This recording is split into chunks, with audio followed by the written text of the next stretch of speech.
Literally, debut.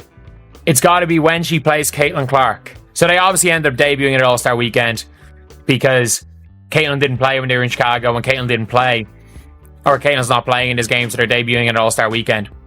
The plan was to literally go and use Caitlin Clark for the launch of it. Angel Reese entered the spotlight like she expected a grand welcome, but instead, it was like the red carpet had already been rolled up and packed away. Her big moment felt empty. She truly believed she could create the same kind of magic that Caitlin Clark does so naturally. But it wasn't through real talent or fan interest, it was just by standing close to someone more famous. Shall never know peace. At least when it comes to the WNBA space, it was this ad that Angel put out.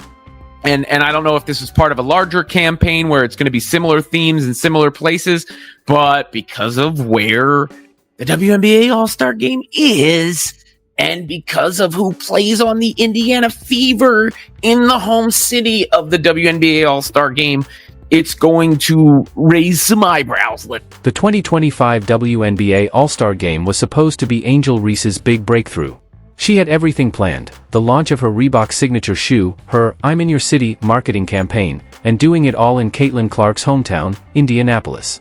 She expected huge viewership and massive shoe sales. But instead, it turned into a painful lesson: star power can't be faked. If your entire strategy depends on someone else's fame, you're setting yourself up to Angel, me bound, pray up, Reese. You're only relevant because you keep bringing up my precious CC. You want to pull up with your Billboard Reebok ad in Indiana talking about you in her trap. Man, stop it. You out of there. You hear me? My precious CC don't be in no trap. Real talk. You hear me? At the end of the day, she don't do those type of things. Yes. You hear me? Don't put that with her name at the end of the day. If you be in a trap, that's your business. You hear me? Whatever the case may be, that ain't nothing to be proud. Now let's talk about the main attraction, Angel Reese's signature Reebok shoe. It was called the Angel Reese One and released in two colors, Diamond Dust and Maybounds. Reebok went all in, timing the launch perfectly to get attention during the All-Star weekend. But the timing backfired. All the publicity ended up falling flat because it came at exactly the wrong moment. It's one of those things where it's like it's very clear that one side is absolutely trying to milk whatever rivalry there is. Whatever rivalry there is, it is one side trying to do everything they can to keep it together because that is where they're going to be at their most relevant. Reese's whole marketing idea was based on one big mistake, thinking Caitlin Clark's presence at the All-Star Game would mean lots of viewers, which would then mean big sales for her shoe. She thought she could ride Clark's wave, not by outshining her or offering something unique, but just by being in the same place at the same time. But there is the part of me that's like, is this really necessary? And shouldn't Angel Reese be able to market herself at this point without invoking or even, insinuating some sort of attachment to Caitlin Clark? Because if I'm being honest about it, people say that moment, and that moment was huge. It will live forever. That moment will live forever. But Caitlin Clark was on this trajectory already. And if anyone has benefited more from the attachment, at least from an attention standpoint, it's been... Then everything changed. Clark got injured. A groin injury just days before the All-Star Game took her out. The biggest name in the league, the one who could turn a regular weeknight game into must-watch TV, wasn't going to play. She'd be sitting on the bench in street clothes. And with that, Reese's whole plan started falling apart. So the WNBA's All-Star Game went down 36%. That is a lot. That's more than a third from last year. Last year was over 3.4 million people, and it went down to 2.1. Now, you could say is a success? Yeah, for women's sport, that is still a lot of people. But at the same time, it really isn't a success because think about it. It's the only sport playing. It's the only game that's going. And you only can draw that. So, and this is with all the stars. Remember, guys. The viewership numbers tell the full story. In 2024, the WNBA All-Star Game, featuring Caitlin Clark, reached a record-breaking 3.44 million viewers. It was a cultural moment, bigger than just basketball. But in 2025, with Clark sidelined, the numbers dropped to 2.19 million, a 36% fall. And this happened in Clark's own hometown. The event had been designed around her star power, and without her, the audience just wasn't interested.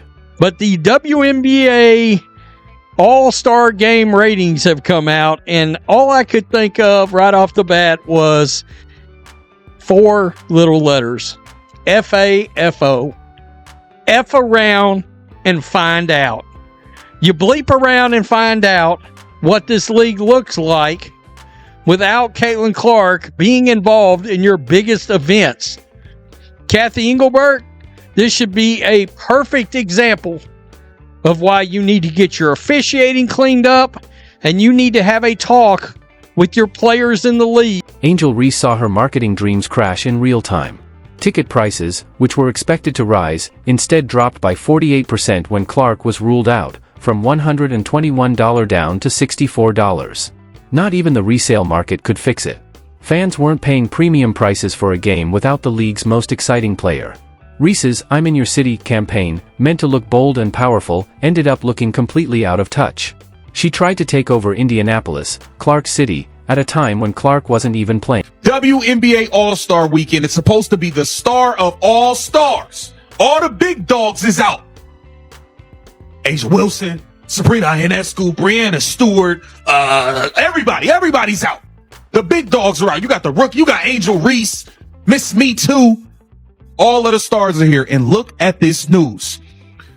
The get-in price for the WNBA All-Star Game in Indianapolis has dropped 48% from $121 to just $64 after news broke that Caitlin Clark won't be playing. The campaign included big billboards, aggressive social media posts, and bold statements about taking over. Reese even posted videos saying, "I'm in your city," with promo content titled, "Walk in your trap. Take over your trap." But trying to take over someone's hometown while they're injured and can't compete made her look more desperate than dominant. Fans saw right through it. One user posted, "She can't even promote her own shoe without using Caitlin Clark." Another joked, "There are more photographers than fans." It felt like someone trying to win a race where the real competitor wasn't even allowed to run. You can barely dribble. You miss layups on purpose, and they record them as rebounds. You be stat padding. You don't elevate your players. You went to a stacked LSU team. You hear me? My precious CC owns you. You want to know the record? She is 5-2 against you. You beat her in college one time. That championship. But what happened to the year after that? She sent you home. You hear me? And waved to your coach. You hear me? At the end of the day. To be clear, Angel Reese had a lot going for her that weekend.